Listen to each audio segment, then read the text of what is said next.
வணக்கம். நான் உங்கள் ஜெயா. இன்றைக்கி நம்ம இந்த வீடியோவில் the union of England and Scotland இதை பற்றி பார்க்கலாம் வாங்க. 1606க்கு முன்னாடி பார்த்திங்கன்னா இங்கிலாண்டில் வேறு ஒரு ராஜாவோ ராணியோ, அதே மாதிரி ஸ்காட்லாண்டில் வேறு ஒரு ராஜாவோ ராணியோ தான் ஆடிட்டு இருந்தாங்க. ஆனால் 1603 ஜேம்ஸ் VI ஆஃப் ஸ்காட்லாண்ட் இவர் இங்கிலாண்டுக்கும் ராஜாவாயிட்டார். அதாவது இவரே ஸ்காட்லாண்டையும் இங்கிலாண்டும் 2 நாட்டுக்கும் சேர்ந்து ராஜாவானார். ஆரம்ப காலத்துலேருந்து பார்த்திங்கன்னா இவங்களுக்குள்ள எப்போதும் சண்டை தான் இருந்தது. அதனாலே பார்த்திங்கன்னா 1707 மே 1 ஆக்ட் ஆஃப் யூனியனை பாஸ் பண்ணி 2 நாட்டுக்கும் ஒரே பார்லிமெண்ட்டு வெஸ்ட்மினிஸ்டரில் வச்சாங்க. அதில் 45 பேர் ஸ்காட்லாண்ட்லேருந்து ஹவுஸ் ஆஃப் காமன்ஸ்க்கு ரெப்ரசன்டேட்டிவாகவும், ஹவுஸ் ஆஃப் லார்ட்ஸ்க்கு 16 பியர்ஸும் அட்டன் பண்ணுற மாதிரி இருந்தது. 2 பக்கமும் பிரதித்துவம் நிறைய பேர் இருந்தது. அதே மாதிரி பார்த்திங்கன்னா ஆரம்ப கட்ட காலத்துலேருந்தே ஸ்காட்லாண்ட் அவ்வளோவா இங்கிலாண்டோட தொடர்பில் இல்லை. இந்த பிரெஸ்பிட்டரியன் கிளர்ஜி லாயர்ஸ்லாம் கூட படிக்கிறதுக்கு டச் யூனிவர்சிட்டிஸ்க்கு தான் போனாங்களே தவிர ஆக்ஸ்ஃபோர்ட் ஆஃப் கேம்பிரிட்ஜ்க்கெலாம் வரவே இல்லை. அதே மாதிரி ஸ்காட்டிஷில் இருந்த வெளிநாட்டோடு வணிகம் செய்யக்கூடிய மர்ச்சன்ட்ஸும் ஹாலண்ட், ஸ்காண்டினேவியாலெலாம் போய் வியாபாரம் பண்ணாங்களே தவிர இங்கிலாண்ட்லேயோ இல்லை இங்கிலாண்டோடைய அவங்களோட காலனிஸ்லேயோ அவங்க எந்த வியாபார தொடர்பும் வச்சுன்னு இல்லை.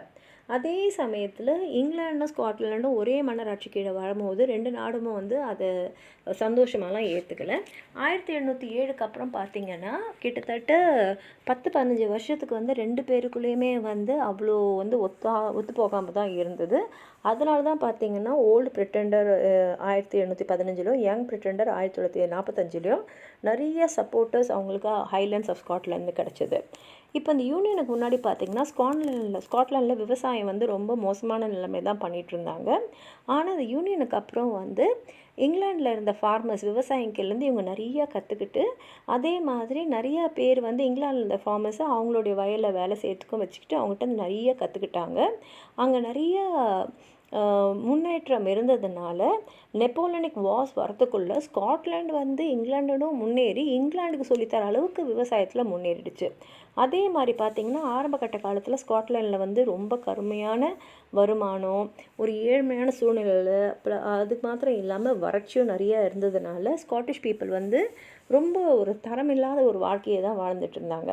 ஆனால் 18ஆம் நூற்றாண்டுக்கு அப்புறம் பார்த்திங்கன்னா இந்த ஏழைங்களோட சாப்பாடு எப்போதுமே பார்த்திங்கன்னா கஞ்சும் பாலும் தான் இருக்கும். ஆனால் இப்போ 18ஆம் நூற்றாண்டுக்கு அப்புறம் பார்த்திங்கன்னா உருளைக்கிழங்கு, நிறைய காய்கறிகள், சீஸு, அப்பப்போ மாமிசம் கூட சாப்பிட்ற அளவுக்கு அவங்களுடைய சாப்பாடுலேருந்து எல்லாம் தரம் உயர்ந்துடுச்சு. அதே மாதிரி ஆரம்ப காலகட்டத்தில் ஆடு மாடெல்லாம் கட்டி வச்சுக்கிற அதே இடத்துல தான் அவங்களும் வாழ்ந்துட்டு இருந்தாங்க.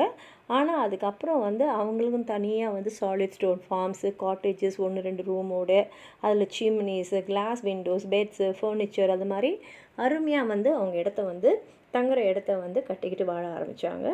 அதே மாதிரி ஸ்காட்லாண்டில் இந்த மெயின் ரிலிஜன் பார்த்திங்கன்னா, அதாவது மதம்னு பார்த்திங்கன்னா பிரெஸ்பிட்டேரியன். அதாவது சர்ச்சை நடத்துகிறது அந்த ஊரில் இருக்கக்கூடிய வயதானவங்களும் கொஞ்சம் ஊரில் பெரிய மக்களாக இருக்கக்கூடியவங்க தான். இப்போ இவங்களாம் என்ன பண்ணுவாங்கன்னா ஒருத்தவங்களோட வாழ்க்கையிலையும் பர்சனல் லைஃப்லேயே ரொம்ப இன்டர்ஃபியர் பண்ணுவாங்க. அதே மாதிரி அவங்க கொடுக்கக்கூடிய தண்டனைகளும் ரொம்ப கடுமையாக இருக்கும். அதுலேயும் திருமணத்துக்கு முன்னாடி தவறு செஞ்சுருக்காங்கன்னா அவங்கள சர்ச் முன்னாடி நிற்க வச்சு அவங்கள அந்த அளவுக்கு அவமானப்படுத்தி அவங்களுக்கு தண்டனை கொடுப்பாங்க. இந்த அவமானத்துக்கு பயந்துனே நிறைய ஏழை பெண்கள் கர்ப்பமாக இருந்தாலும் வெளியில் சொல்ல மாட்டாங்க. 2வது பிறந்த குழந்தைய கொன்னுடுவாங்க. அந்த அளவுக்கும் போயிட்டு இருந்தாங்க. ஆனால் இங்கிலாண்டோட அந்த தொடர்பில் இந்த பெரியவங்களாம் கொஞ்சம் கொஞ்சமாக மனசு மாறினாங்க. அடுத்தது பார்த்திங்கன்னா ரிலிஜன்னு பார்த்தா இன்னொரு குரூப் இருந்தது, அது எபிஸ்கோப்பலியன். அதனாலே பார்த்திங்கன்னா லோலேண்ட்ஸில் பாதி பேர் பிரெஸ்பிட்டேரியனாக இருப்பாங்க, பாதி பேர் எபிஸ்கோலியனாக இருப்பாங்க. ஆனால் கொஞ்சம் கொஞ்சமாக அந்த எபிஸ்கோலியன்ஸ் குறைஞ்சி போய் பிரெஸ்பிட்டேரியன் தான் ஸ்காட்லாண்டோட ரிலிஜன் ஆகிடுச்சு. அதே மாதிரி ஸ்காட்டிஷ் கேட்டில் டீலர்ஸ் அவங்களுடைய கேட்டிலெல்லாம் நார்த் இங்கிலாண்டில் அவங்க விற்றுட்ருந்தாங்க. அதே சமயத்தில் ஸ்காட்லாண்ட் இங்கிலாந்து பார்த்திங்கன்னா அந்த அளவுக்கு போக்குவரத்துலாம் இருக்காது. இப்போ லண்டன்லேருந்து ஒரு லெட்டர் வருதுன்னா ஒரே ஒரு லெட்டர் வந்தாலே பெரிய விஷயம் எடின்பர்குக்கு. அதே மாதிரி ஒரு வருஷத்தில் ஒரு 12 பேர் இங்கிலாந்துலேருந்து ஸ்காட்லாண்டை போய் பார்க்க போனால் பெரிய விஷயம். அதாவது விசிட்டர்ஸ் மாதிரி டூர் மாதிரி போவாங்களோ அந்த மாதிரி. ஏன்னா அங்கே ஸ்காட்லாண்டில் தங்குற இடம்லாம் அவ்வளோ மோசமான நிலைமையில் இருக்கும்.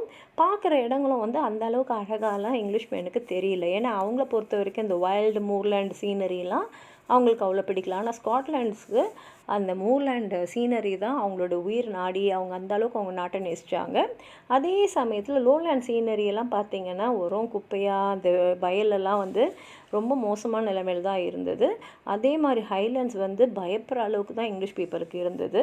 ஆனால் அந்த நூற்றாண்டுக்குள்ளேயே பார்த்திங்கன்னா அந்த நாடு வந்து அப்படியே அழகாக மாறி வேர்ட்ஸ்வொர்த் மாதிரி பெரிய பெரிய கவிஞர்கள்லாம் the solitary reaper, to the highland girl இது மாதிரிலாம் எழுதுகிற அளவுக்கு வளர்ந்துடுச்சு.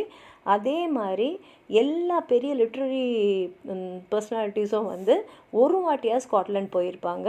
டாக்டர் ஜான்சன் கூட 1773 ஸ்காட்லாண்ட் போயிருந்தார். அவருக்கு வந்து ஸ்காட்லாண்ட்னாலே ஒரு ஏளனமான ஒரு எண்ணம் தான். ஆனால் அவர் அங்கே போய் அங்கே ஹைலேண்ட்ஸு ஹெப்ரல்ஸ் எல்லாத்துக்கும் போனார். அவர் கூட வந்தது அவரோட அட்மைரரும் பயோகிராஃபருமான ஜேம்ஸ் போஸ்வெல்லும் ஒரு ஸ்காட் அப்படின்றது குறிப்பிடத்தக்கது. இந்த யூனியன் வந்து ஸ்காட்லாண்டோடைய இலக்கிய வளர்ச்சியிலையும் நல்ல பங்கு எடுத்ததுன்னு சொல்லலாம். ஏன்னா நமக்கு அங்கேருந்து தான் Robert Burns, George Smollett, Sir Walter Scott, Thomas கேர்லெல்லாம் கிடைச்சாங்க. அது மாத்திரம் இல்லாமல் இன்னைய வரைக்கும் பெஸ்ட் பயோகிராஃபி இன் இங்கிலீஷ்னு நம்ம சொல்கிறது லைஃப் ஆஃப் டாக்டர் ஜான்சன். இது எழுதின ஜேம்ஸ் போஸ்வெல்லும் ஒரு ஸ்காட் தான்.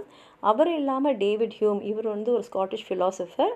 அவர் வந்து இங்கிலாண்டில் மாத்திரம் இல்லை, ஃப்ரான்ஸில் ரொம்ப ஃபேமஸ். ஏன்னா அவரோட புக்கான பொலிட்டிக்கல் டிஸ்கோர்ஸஸ் வந்து ஃபஸ்ட்டு இங்கிலீஷ்லேயும் பின்னாடி ஃப்ரெஞ்ச்லேயும் எழுதப்பட்டது.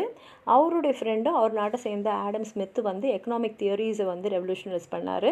அவருடைய மாஸ்டர் பீஸ் வந்து an enquiry into the nature and cause of the wealth of நேஷன்ஸ்ன்றது. மற்றபடி இன்னும் புகழ்பெற்றவங்கன்னு யாருன்னு பார்த்தீங்கன்னா வில்லியம் ராபர்ட்சன், இவர் ஒரு ஹிஸ்டோகிராஃபர். டக்ளஸ் ஸ்டூவர்ட், இவர் ஒரு famous professor of moral philosophy. 17ஆம் நூற்றாண்டு ஆரம்பத்தில் பார்த்திங்கன்னா ஃபியூடலிசம் இருந்தது லோலேண்ட்ஸ்லையும் ஹைலேண்ட்ஸ்லையும். ஆனால் யூனியன் வித் இங்கிலாந்து வந்த அப்புறம் இதில் இருக்கிறவங்க வந்து நிறைய வெளிநாட்டிலலாம் போய் வியாபாரம்லாம் செய்ய ஆரம்பித்தாங்க. வெளிநாட்டில் போய் தங்க ஆரம்பித்தாங்க. கனடாக்கெலாம் வந்து போனாங்க. அது மாத்திரம் இல்லாமல் இந்த ஹைலேண்டர்ஸ் வந்து சிறந்த போர் வீரர்கள். அதனால் அவங்களாம் பிரிட்டிஷ் ஆர்மியில் சேர்ந்த அப்புறம் பிரிட்டிஷ் வந்து வெளிநாடுகளோடு போர் செய்யும் போது அவங்களோட திறமையை வெளிப்படுத்துறதுக்கும் மேலும் முன்னேறத்துக்கும் வந்து ரொம்ப சிறந்த ஒரு வாய்ப்பாக அவங்களுக்கு அமைஞ்சது. இந்த யூனியனுக்கு முன்னாடி பார்த்திங்கன்னா ஸ்காட்டிஷில் கல்வித்துறை வந்து ரொம்ப ரொம்ப மோசமான நிலைமையில் இருந்தது. சிக்கனத்தோட காரணம் இல்லை நாட்டுப்பற்று காரணமாகவோ அவங்க வந்து ஸ்காட்டிஷ் பீப்புள் அவங்களோட பசங்களை வந்து இங்கிலீஷ் பப்ளிக் ஸ்கூலுக்கும் யூனிவர்சிட்டிக்கும் அனுப்பவே மாட்டாங்க. அதே சமயத்தில் அவங்க நாட்டில் இருந்த எஜுகேஷனல் இன்ஸ்டிடியூஷன்ஸும் வந்து அந்தளவுக்குலாம் வந்து கல்வித்துறையில் இல்லை. கிளாஸ்கோவே அப்போ வந்து ஒரு மார்க்கெட்டாக ஒரு யூனிவர்சிட்டி டவுனாக வெறும் 12,500 பேர் மட்டும் வசிக்கக்கூடிய ஒரு இடமா தான் இருந்தது. ஆனால் 18 நூற்றாண்டில் பார்த்திங்கன்னா பாப்புலேஷன் 80,000 தாண்டிட்டு அதே மாதிரி எஜுகேஷனோட நல்ல முன்னேற்றம் நடந்தது. இதுக்கு முக்கிய காரணம் வந்து ப்ரொஃபஸர் ஆடம் ஸ்மித், இவர் ஒரு எக்கானமிஸ்ட்டு. அதே மாதிரி எடின்பர்க் வந்து இப்போ ஸ்காட்லாண்டோட கேபிட்டல் இல்லைனாலும் இன்னமும் அது ஒரு லீகலாக ஃபேஷனபிளாக இன்டலெக்சுவல் சென்டராக இருந்தது. அதே சமயத்தில் இந்த சிட்டியில் வந்து நிறைய ஃபிலாசபர்ஸ், லாயர்ஸ், அகாடமிஸ்ட்லாம் வர ஆரம்பிச்சிட்டாங்க. யூனியன் வந்து நிறைய விஷயங்களுக்கு இந்த ஸ்காட்டிஷை வந்து கொண்டு போச்சு. அதுவும் பிரிட்டிஷ் எம்பையர் வந்து செழிக்க ஆரம்பித்த உடனே அவங்க நிறைய இடங்களுக்கு போய் அந்த பிரிட்டிஷ் காலனிஸ் குறிப்பாக பார்த்திங்கன்னா சவுத் இந்தியாவிலாம் வந்திருக்காங்க.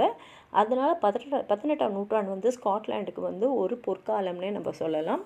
உங்களுக்கு எதாவது சொல்லணும்னு நினச்சிங்கன்னா கீழே இருக்கிற கமெண்ட் பாக்ஸில் எழுதுங்க. இந்த வீடியோவை லைக் பண்ணுங்கள், உங்கள் ஃப்ரெண்ட்ஸோடு ஷேர் பண்ணுங்கள். சப்ஸ்கிரைப் பண்ணாதவங்களாம் ப்ளீஸ் சப்ஸ்கிரைப் பண்ணி சப்போர்ட் பண்ணுங்கள். நன்றி.